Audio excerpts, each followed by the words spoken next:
What is going on, Alpha Hunters? It is a very tubular Tuesday, and we are having a pretty tubular bullish day today. We did have a pretty good drop there yesterday afternoon, second half of the day there. Just never quite got the bullish momentum going. Kind of became pretty obvious right about here, right when we broke the morning low. We never really had the got the momentum back to the day's high, and then we kind of just floated at the kind of lows of the day. You kind of expected some kind of breakdown was about to come, so there it is, and we got it.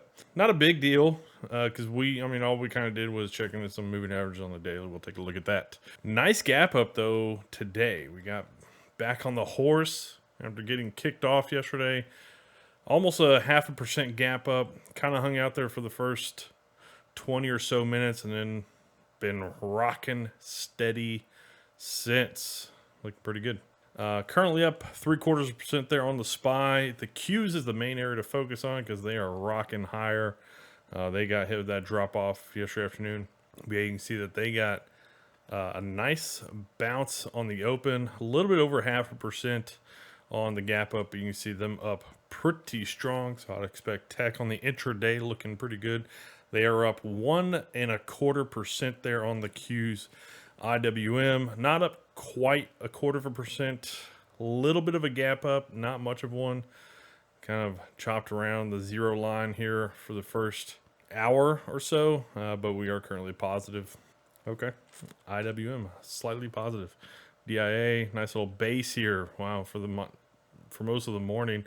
From the gap up, kind of sold down, but yeah, it looks pretty good. Expected to probably go higher, I would say, especially with how strong the SPY Qs kind of look right now. But basically, it's flat right now. RSP, same boat as the DIA, kind of flat. Nice little gap up, pull down, nice little base action here for the first part of the morning. So we'll see if that continues higher.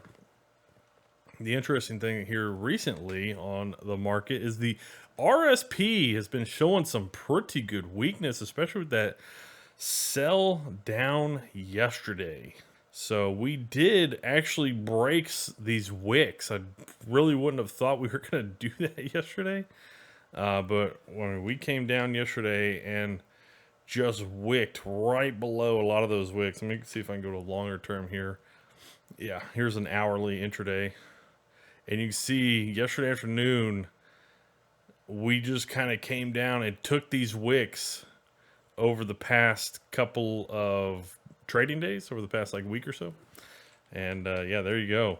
Just barely came and snagged those wicks. I was really kind of surprised we did that by the end of the day yesterday, or we even just did that at all yesterday. But yeah, it's been kind of interesting. The RSP, which has been doing kind of better over the past couple of months, which, obviously the Qs have not, has really here over the past few days been kind of sluggish, we'll say. You can see we got a little bit more of a separation back to the all-time highs, roughly 1.5%. I'm going to skip the DIA IWM for now.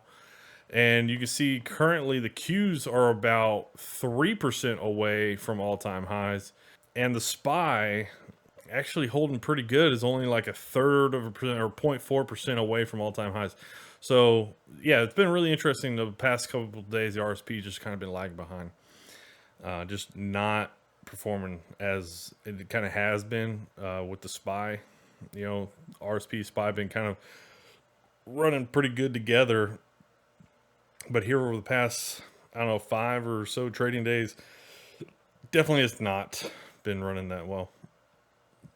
All right, so DIA. The DIA also looks like it barely came and took those wicks over the past couple of weeks as well. Still just kind of chopping sideways here. I definitely think, you probably just definitely be, where's it at? I'm looking for it. Definitely probably just having some kind of trigger alert level below these wicks. Obviously, we saw that RSP came down and snagged them, but quickly got back above them. DIA kind of came down to that level, so we have a lot of, we'll say major ETFs, major indices kind of watching those support levels. IWM looking pretty good. Looking pretty good. Maybe we're basing here. We have some kind of downtrending line. Just keep your eye on that. If we break through that, IWM might be on a little bit of a run. Qs. You gotta like this base action that we got from the Qs here at the very end of September. The beginning here of October looks pretty good to go higher. Maybe this slingshots it to all-time highs. I'm not going to put money on it.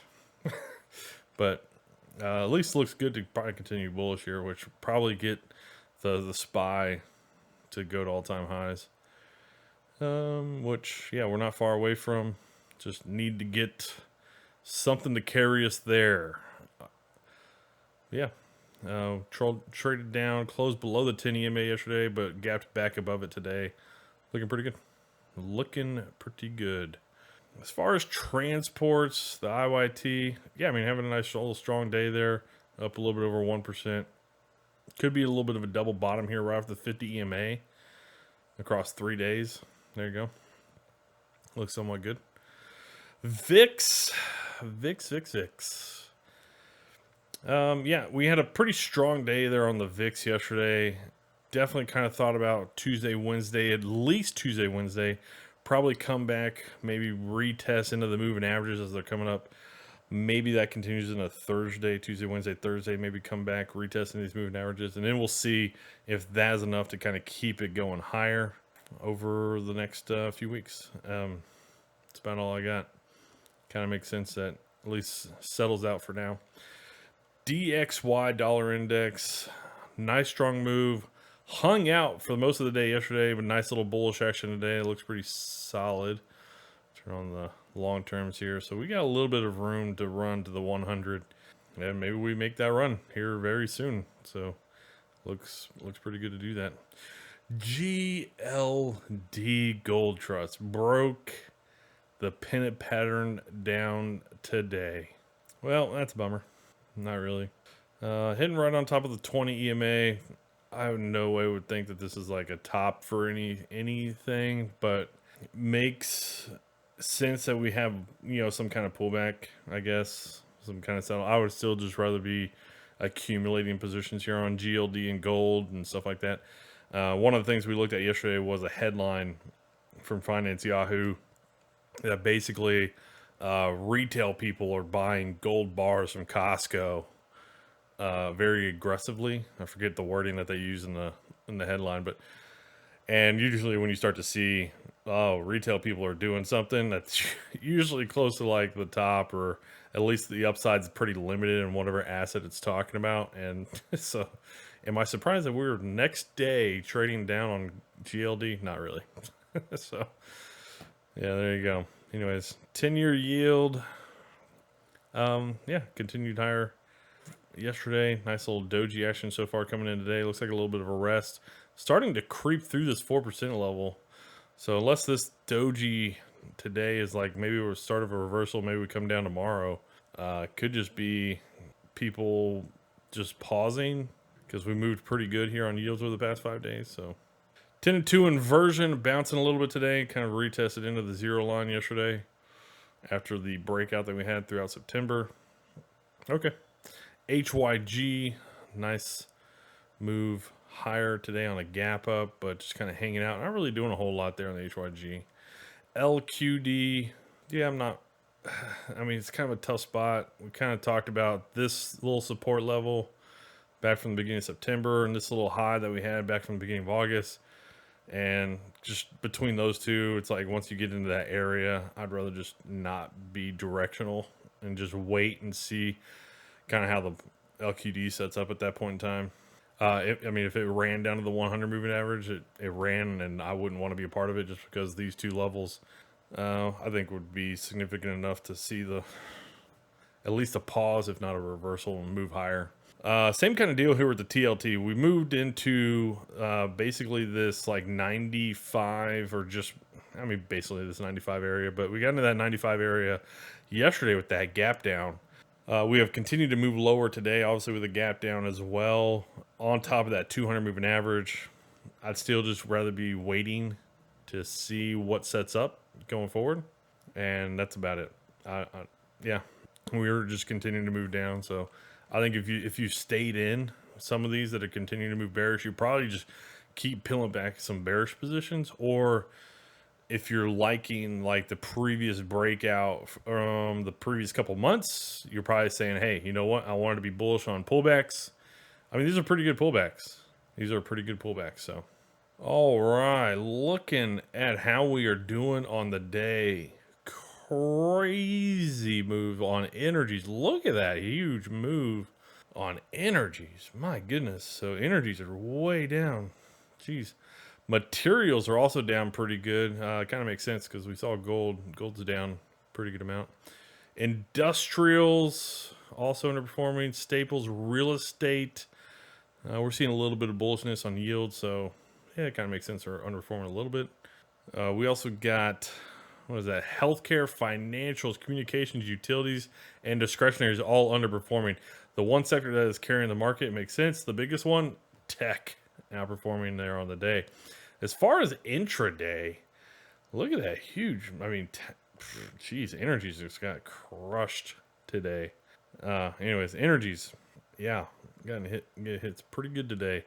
Underperforming pretty good. Industrials also underperforming pretty good. Real estate, materials, financials. The materials got hit with a pretty good gap down because they're actually performing kind of in line with a lot of other sectors. You got financials underperforming, healthcare, staples, discretionaries, and communications underperforming.